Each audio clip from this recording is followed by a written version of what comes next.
Canada के प्रधानमंत्री Justin Trudeau को भारत का एक और मुंहतोड़ जवाब दिया गया है। कनाडा में रहने वाले लोगों और छात्रों के लिए यह बड़ी खबर है, जहां भारत सरकार ने कनाडा जाने और रहने वाले लोगों के लिए एडवाइजरी जारी कर दी है कि कनाडा में भारतीय नागरिकों और भारतीय छात्रों को भारत सरकार ने सलाह दी है कि कनाडा में बढ़ती भारत विरोधी गतिविधियों को लेकर अत्यधिक सावधानी बरतें। भारतीय उच्चायोग और वाणिज्य दूतावास कनाडाई अधिकारियों के संपर्क में हैं और भारतीय समुदाय की सुरक्षा और भलाई के लिए कनाडाई अधिकारियों के संपर्क में हैं। तो कनाडा में बिगड़ते सुरक्षा माहौल को देखते हुए सतर्क रहने की सलाह दी गई है। संसद भवन में गृह मंत्री अमित शाह और एनएसए डोभाल की भी बैठक हुई। और पीयूष तिवारी हमारे संवाददाता इस खबर पे ज्यादा जानकारी के साथ। पीयूष, एक आतंकी की वजह से दोनों देशों के रिश्तों में खटास है और अब ये खटास बढ़ती जा रही है। क्या एडवाइजरी भारत सरकार की तरफ से कनाडा में रह रहे लोगों को दी गई है? बिल्कुल, अगर हम बात करें तो आपने देखा कि कनाडा के प्रधानमंत्री जस्टिन ट्रूडो की बात करें, उनकी ओर से जब एक बयान आता है कि जो खालिस्तानी आतंकी है हरदीप सिंह निज्जर, उसकी हत्या में भारत सरकार की एजेंसियों का हाथ है, ऐसा जब जस्टिन ट्रूडो आरोप लगाते हैं, इसके बाद कनाडा में मौजूद हमारे एक टॉप डिप्लोमेट को वहां से निष्कासित कर दिया जाता है। उसके बाद भारत सरकार सक्रिय होती है और कहीं ना कहीं जस्टिन ट्रूडो के इस पूरे आरोप को सिरे से नकारा जाता है, क्योंकि सीधे तौर पे जस्टिन ट्रूडो ने एक बेतुका, एक झूठा और एक अनर्गल जो बयानबाजी है वो कहीं ना कहीं की है और भारत पर पूरी तरीके से एक झूठा आरोप लगाया है। भारत सरकार और विदेश मंत्रालय पूरी तरीके से जस्टिन ट्रूडो के इस बयान को खारिज करता है और आपने देखा कि लगातार भारत सरकार इस पर नज़र बनाए हुए है कि किस तरीके से कनाडा को जवाब दिया जा सके, खासतौर पे झूठे आरोपों पर किस तरीके से जवाब दिया जा सके। उसके बाद जो कनाडा के जो अधिकारी हैं, जो टॉप डिप्लोमेट हैं, उनको बाकायदा बुलाया जाता है विदेश मंत्रालय में और उनको भी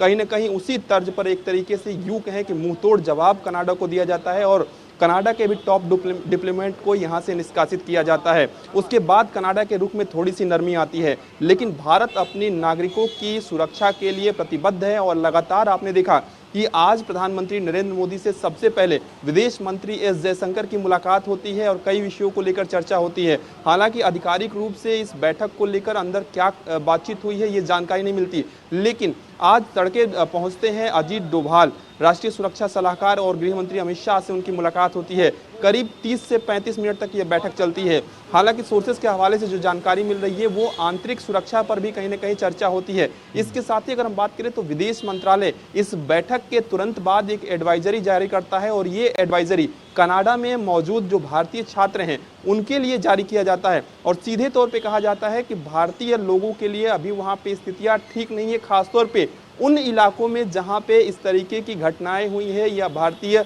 समाज के लोगों को निशाना बनाया जा रहा है या यूं कहें कि उन पर टिप्पणियां की जा रही हैं। ऐसे में बाकायदा एक पोर्टल जो है उसकी भी जानकारी दी गई है कि मदद पोर्टल पर जो स्टूडेंट वहां के हैं वो अगर उन्हें किसी भी तरीके से समस्या आती है तो वो इस पोर्टल के जरिए बता सकते हैं।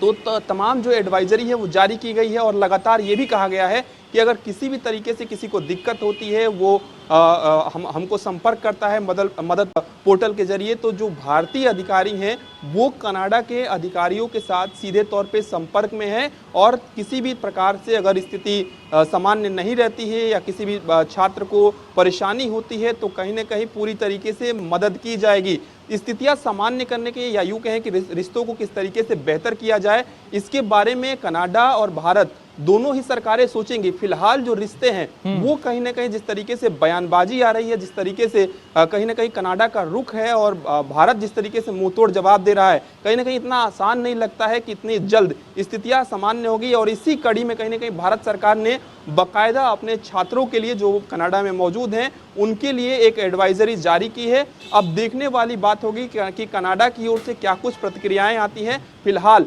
कनाडा के तमाम आरोपों को भारत ने सिरे से खारिज किया है क्योंकि एक झूठा और अनर्गल आरोप कहीं ना कहीं कनाडा की ओर से लगाया गया था, कनाडा के प्रधानमंत्री की ओर से लगाया गया था। इसके साथ ही अगर हम बात करें तो भारत ये भी कह रहा है कि जो आतंकी है, जो खालिस्तानी है, उसको किस तरीके से कोई देश संरक्षण दे सकता है। तो निश्चित रूप से तमाम बातें भारत सरकार की ओर से कही गई है और एक तरीके से मुंहतोड़ जवाब भी दिया गया है। आपने देखा कि जब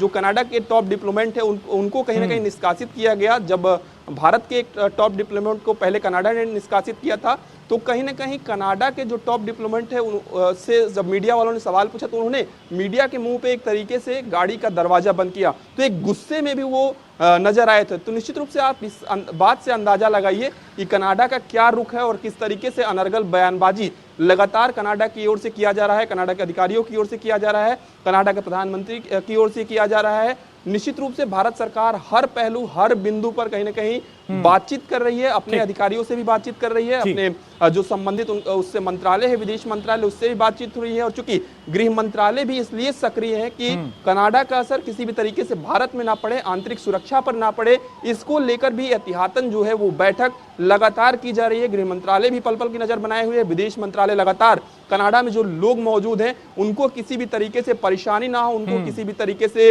हिंसा का शिकार ना होना पड़े, किसी भी तरीके से उन्हें परेशानी ना हो, इस बात को लेकर सरकार जो है वो कवायद कर रही है। लगातार लोगों से संपर्क किया जा रहा है, पोर्टल